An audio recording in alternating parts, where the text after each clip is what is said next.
اللهم لك الحمد كما ينبغي لجلال وجهك وعظيم سلطانك. اللهم صل على محمد النبي الأمي وعلى آله وسلم تسليما كثيرا. وبعد السلام عليكم ورحمة الله تعالى وبركاته إخواني في الله. Que la paix d'Allah subhanahu wa ta'ala, ses salutations et sa miséricorde soient sur vous mes frères et sœurs partout dans le monde. Donc on continue nos interventions Inch'Allah pour le rappel, pour essayer un jour ou l'autre d'atteindre l'ihsan, qui veut dire que tu adores Allah comme si tu le vois, et si tu ne le vois pas, sache que lui te voit. On espère tous Inch'Allah atteindre ce niveau de foi. Donc c'est l'histoire que j'avais commencé, que j'avais postée sur internet, intitulée Ma mère m'a tué depuis ma naissance et mon père m'a tué depuis 53 ans après ma séparation avec lui. Donc j'avais posté un article sur ça et je vais Inch'Allah expliquer l'histoire. Donc j'avais dit que vous aurez l'épisode 2 de l'histoire si 1000 personnes Inch'Allah disent sincèrement Allahumma salli ala Muhammad wa ala ali Muhammad wa sallim alayhi tasliman kathira. Mais je vois que on est vraiment très loin de ce type de choses.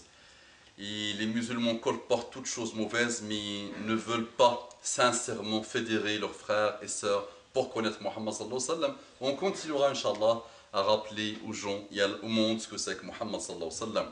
Donc l'histoire de ce monsieur que je connais très bien, c'est pas une histoire qu'on m'a racontée, c'est un monsieur que je voyais au moins 2 à 3 fois par jour et que je connais très bien. Son histoire, c'est que sa maman et son papa se sont rencontrés au Texas il y a plus de 63 ans. Comme les couples que vous connaissez, comme les malheurs qu'on vit aujourd'hui. Donc ça a rapidement couché ensemble. Excusez-moi, je suis très cru. Ma femme me dit que tu es cru. Je suis très cru, c'est voulu. Donc ils ont couché rapidement ensemble au Texas il y a 63 ans. Et ils ont engendré rapidement ce bonhomme-là, où l'histoire tourne autour de lui. Donc, petit à petit, vous savez quand l'aboutissement charnel, sexuel arrive, rapidement les problèmes s'installent. Parce que tout est basé sur l'amour, le pseudo-amour et sur le sexe. Mais rien n'est basé sur autre chose, les choses vraiment de l'excellence qu'on essaye de vous montrer, qu'on essaye nous-mêmes d'appliquer. Donc ce couple-là a commencé à s'entretuer, et donc là, ils se sont séparés. Et 8 ans après la naissance de ce monsieur, la maman a décidé de revenir en France parce qu'elle est d'origine bretonne, française d'origine bretonne, qui était partie aux États-Unis rencontrer ce monsieur. Et quand elle est arrivée ici en France, elle a décidé, donc elle avait continué ses malheurs et ses bêtises, couchées à droite et à gauche, et elle avait décidé de prendre ce monsieur-là et le mettre à la DAS. Il avait 8 ans. Donc j'avais écrit dans l'article que vous avez sûrement lu, qu'il avait tout essayé, ce gamin, cet enfant innocent, avec sa mère, pour le garder. Il ne voulait pas partir à la DAS, il ne voulait pas partir vers l'inconnu. Malgré les défauts de sa mère, il voulait rester avec elle. Donc il pleurait, il avait tout essayé à l'âge de 8 ans, mais rien n'a fonctionné, rien n'a marché avec cette mère satanique, diabolique, oui, qui avait un cœur noir malheureusement. Donc quand il a tout essayé, il a dit à sa maman, ok, mon père ne voulait pas que je quitte les États-Unis, envoie-moi chez mon père, je veux retourner vers mon père. Et par haine contre le père, cette dame a refusé. Rappelez-vous de l'amour des premiers jours. Donc c'était un amour extraordinaire. Et vous savez, ça finit toujours dans les tribunaux. Et ces couples-là s'entretuent malheureusement. Ça commence par la fornication, par Satan. Qu'est-ce que vous voulez que ça donne à la fin? Donc là, par haine, la dame a décidé de ne pas pas accepter le souhait de son fils qui avait 8 ans, qui ne voulait pas la DAS, qui voulait rentrer chez son père. Elle avait refusé, donc il a été jeté comme un torchon, comme une pourriture à la DAS. Et depuis ce jour-là, ce garçon que j'ai rencontré moi quand il avait 60 ans, m'a raconté que depuis ce jour-là, il cherchait son père. Il s'était promis que depuis l'âge de 8 ans, il a cherché son père. Donc il a vieilli, il avait commencé les recherches, il avait même essayé de passer sur l'émission Perdue de vue d'il y a quelques années. Mais malheureusement, l'émission s'est arrêtée à ce moment-là, mais il avait vraiment tout envoyé, tout ça, à cette émission. Et il passait son temps à faire des recherches. Et il n'a jamais pu trouver la trace de son père. Jamais.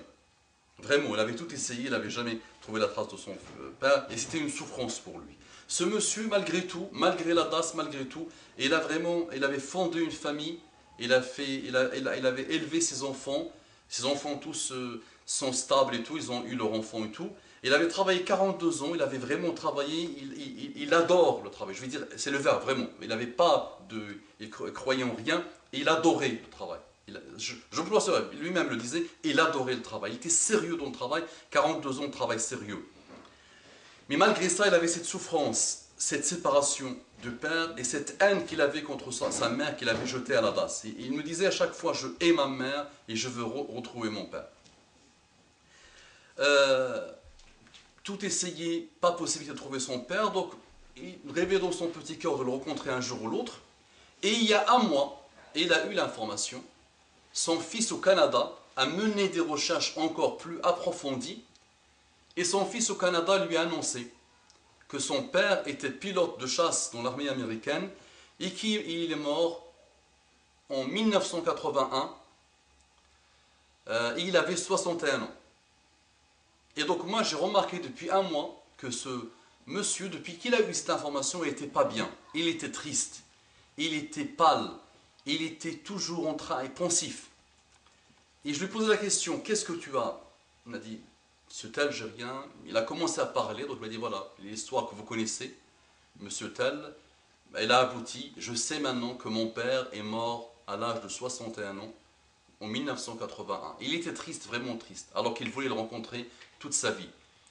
Et donc il me dit, ben, comment moi je vais vivre jusqu'à l'âge, pour mon père a vécu 61 ans, et comment moi je vais vivre plus que 61 ans. Son anniversaire devait avoir lieu vendredi dernier. Il avait même invité des gens pour fêter l'anniversaire. Et dimanche dernier, nous sommes aujourd'hui dimanche 31, 1er novembre, donc lui, dimanche dernier, il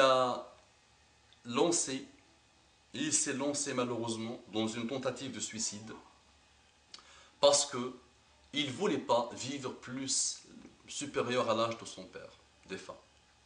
Voilà, donc regardez la faiblesse, le vide spirituel de nos frères partout dans le monde, et nous on passe notre temps à s'entretuer.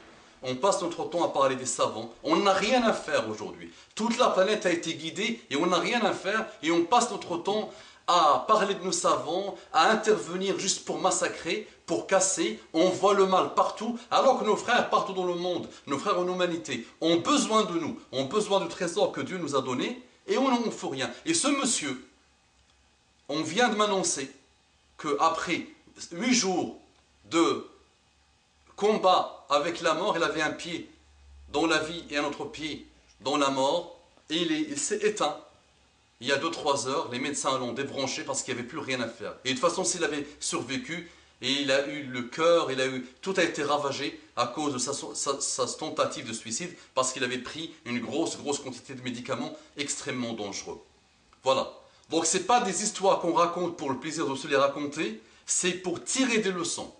Au lieu d'intervenir sur Internet, même une ligne, pour casser ton frère, lance-toi avec ton voisin. Apprends des choses à ton voisin qui a besoin de toi, qui peut-être n'a jamais entendu parler de l'islam. Il souffre à l'intérieur. Ce monsieur, je vous ai raconté son histoire, il touchait 3200 € net par mois. Et il n'avait pas d'enfants, tous ses enfants étaient âgés, ils pouvaient subvenir à leurs propres besoins, instables et tout. Donc il a 3200 net par mois. Il manquait de rien. Une force de la nature, ce monsieur. Il pouvait faire pousser un mur. Il n'avait jamais eu de problème de santé. Et moi je l'ai vu, je le vois, je vous dis, je le connais très bien le monsieur. Et voici le résultat de notre démission à nous, les amis. 1,6 milliard de personnes sur Terre. C'est nous qui ont démissionné. Parce qu'on n'a rien à faire. On passe notre temps à critiquer les autres. Même les savants, tout le monde, tout ce qui bouge, on le critique. On voit le mal partout. Voilà. Donc à nous d'économiser cette énergie et ce temps-là qu'on perd pour ses frères et sœurs partout dans le monde. Et vous savez qu'il suffit juste de leur parler. Ils ont juste besoin de voir ton comportement. أقول قولي هذا واستغفر الله لي ولكم فاستغفروه إنه كان غفارا رحيما اللهم صل على محمد النبي الأمي وعلى آله وسلم تسليما كثيرا